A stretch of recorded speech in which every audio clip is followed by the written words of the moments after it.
Olá, que ótimo ter a companhia de todos na nossa análise de hoje. Vamos direto ao que interessa, né? Hoje, a gente vai mergulhar fundo num plano super prático, um verdadeiro passo a passo de estudo bíblico focado na preparação espiritual para os tempos finais. Não é só teoria não, tá? É um manual estruturado mesmo, desenhado para transformar aquelas nossas boas intenções numa disciplina diária bem rigorosa. É fascinante ver como o texto original pega algo tão grandioso como a sobrevivência espiritual e transforma em passos tão acionáveis. E é exatamente essa estrutura que a gente vai desconstruir juntos agora. E olha, toda essa engrenagem metodológica gira em torno de uma daquelas perguntas que fazem a gente parar tudo. Se Jesus voltasse hoje, eu estaria pronto? O material original não joga isso aí só como um efeito retórico, não. É a âncora do negócio todo. Isso estabelece um senso de urgência absurdo logo de cara. A grande sacada do guia é que qualquer pessoa que mergulhe nesse estudo precisa se fazer essa mesmíssima pergunta todos os dias. A autoavaliação vira o ponto de partida inegociável para qualquer mudança real. Para chegar nessa resposta, o texto nos dá um roteiro com 6 fases bem definidas.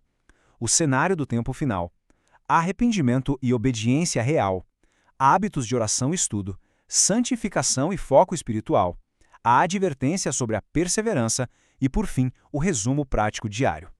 Então, vamos dar o pontapé inicial com a fase 1, o cenário do tempo final. E para entender o porquê de tanta urgência, a gente olha para essa citação de Romanos 13, versículo 11. Já é hora de despertarmos do sono.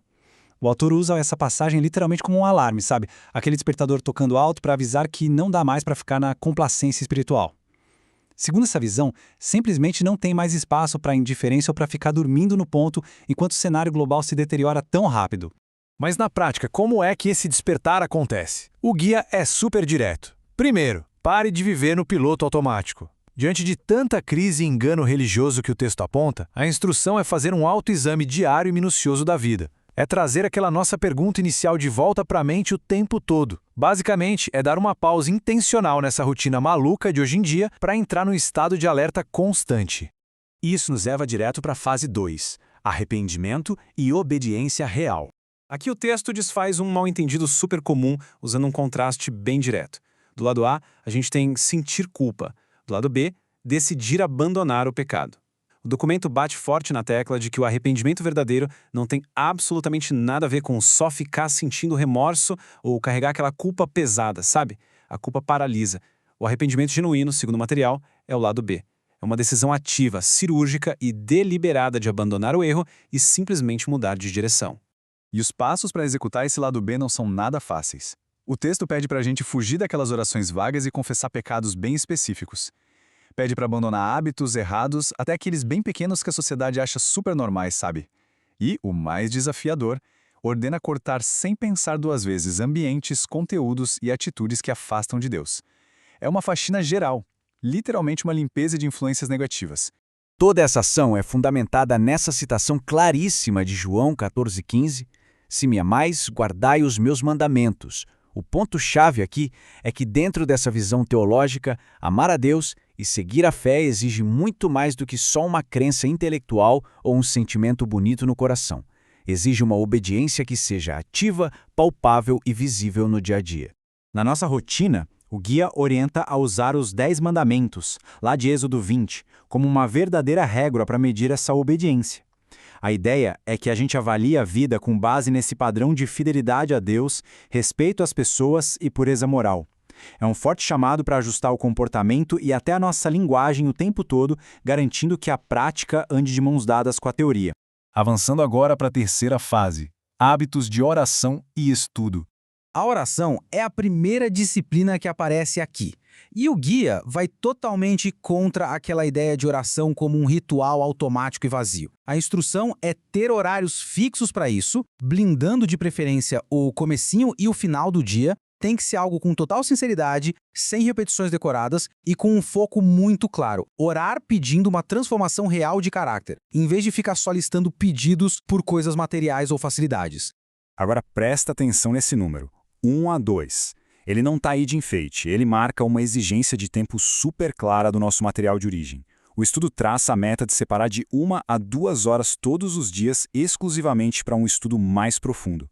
É uma métrica que mostra o nível de seriedade que essa preparação espiritual exige. Mas onde a gente deve investir essas horas preciosas? O material é bem específico e aponta direto para livros bíblicos proféticos e fundamentais: Daniel, Apocalipse e os Evangelhos.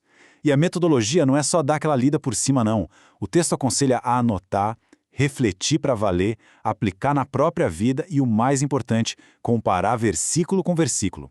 Essa técnica de cruzar referências é apresentada como uma verdadeira vacina contra qualquer engano religioso. E chegamos na fase 4, santificação e foco espiritual.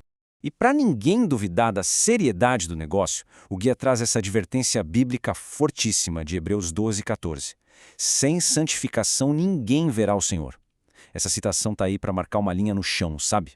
Dentro dos parâmetros desse estudo, a santificação não é um algo a mais para quem tem tempo sobrando. Ela é um requisito básico, fundamental mesmo, para chegar no destino final. Por causa disso, as ações de defesa que eles sugerem são bem minuciosas. É um chamado para ser aquele vigia atento dos próprios pensamentos e palavras, sabe? Além disso, a prática exige dar uma filtrada radical no que a gente consome de mídia, o que a gente assiste, o que ouve, quem a gente segue nas redes sociais. A orientação é fugir de influências que enfraquecem a fé e ir proativamente atrás de ambientes que fortaleçam essa caminhada. Vamos agora para a fase 5, a advertência sobre a perseverança. Essa realidade fica muito clara nessa escritura de Mateus 24:13. Aquele que perseverar até o fim será salvo. O princípio por trás disso desconstrói aquela ideia de que só o entusiasmo inicial já basta. Começar bem, super motivado, é ótimo, mas de acordo com o texto, não adianta nada se não mantiver a fidelidade a vida inteira, lidando de frente com os altos e baixos do processo. A parte prática aqui é bem encorajadora, mas sem perder a firmeza. A primeira dica é: não desista quando falhar. As quedas fazem parte do caminho, e a única opção é sacudir a poeira e levantar de novo. Para isso, tem que manter a disciplina diária até naqueles dias péssimos. E mentalmente já se preparar para enfrentar a oposição. A resiliência é o combustível de quem quer perseverar.